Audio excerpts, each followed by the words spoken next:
ఒకప్పుడు నీ స్థితి లేదు. ఒకప్పుడు ఐగుప్తులో ఇశ్రాయేలు ప్రజలు ఉన్నట్లే నీ స్థితి ఉంది. అట్టి పేదరికంలో, అట్టి బానిసత్వంలో నీ స్థితి ఉంది. ఇప్పుడు నీ స్థితి కొద్దిగా మెరుగుపడింది. నీ స్థితి కొద్దిగా ఉద్యోగాలు చేసుకుంటున్నారు, నెలకింత జీతం వస్తుంది. ఒకప్పుడు లేమిలోనే ఉన్నారు, అర్థమైందా?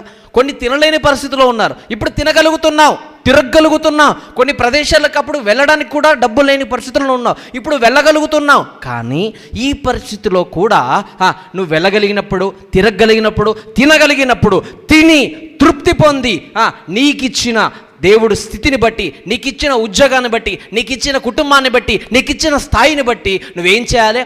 దేవుణ్ణి నువ్వు స్తుతించడం మాత్రం నువ్వు మరువద్దు.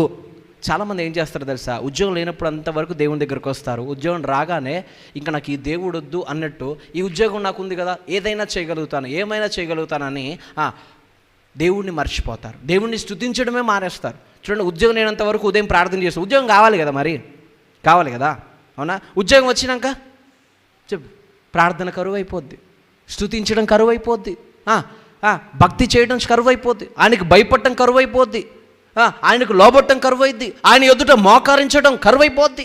ఒకప్పుడు కరువులో ఉన్న నిన్ను దేవుడు సంపన్న స్థితిలోకి తీసుకొస్తే, అన్ని సమృద్ధిగా నీకు ఇస్తే, మంచి కుటుంబాన్ని నీకు ఇస్తే, మంచి ఉద్యోగాన్ని నీకు ఇస్తే, మంచి జీతాన్ని నీకు ఇస్తే, మంచి సంఘాన్ని నీకు ఇస్తే, వాటిని బట్టి నువ్వు ప్రభువుని స్తుతించకుండా నీకు ఇష్టం వచ్చినట్టు నువ్వు ప్రవర్తిస్తే ఏమవుద్ది?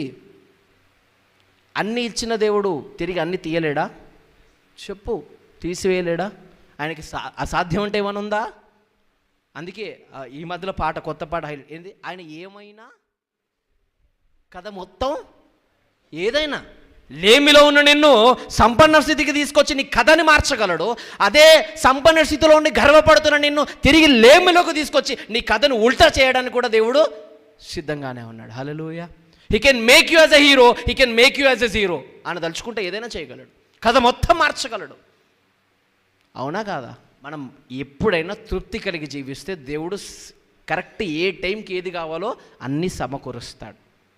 తగిన సమయం ముందు ఆయన కార్యము నెరవేర్చబడుతుంది. నువ్వు తృప్తి చెందుతున్నావు, టైంకి నీకు ఆహారం దొరుకుతుంది, శ్రేష్టమైనవి దొరుకుతున్నాయి, నువ్వు తిను పర్లేదు, తృప్తి చెందు పర్లేదు, నువ్వు బట్టలు కొనుక్కో పర్లేదు, అన్నీ చేసుకో, సెలబ్రేషన్స్ తప్పులేదు. కానీ నువ్వు తిని తృప్తి పొంది దేవుణ్ణి స్తుతించడం మాత్రం మరవకు, దేవుని కార్యాల్లో పాలు పొందడం మాత్రం మరవకు.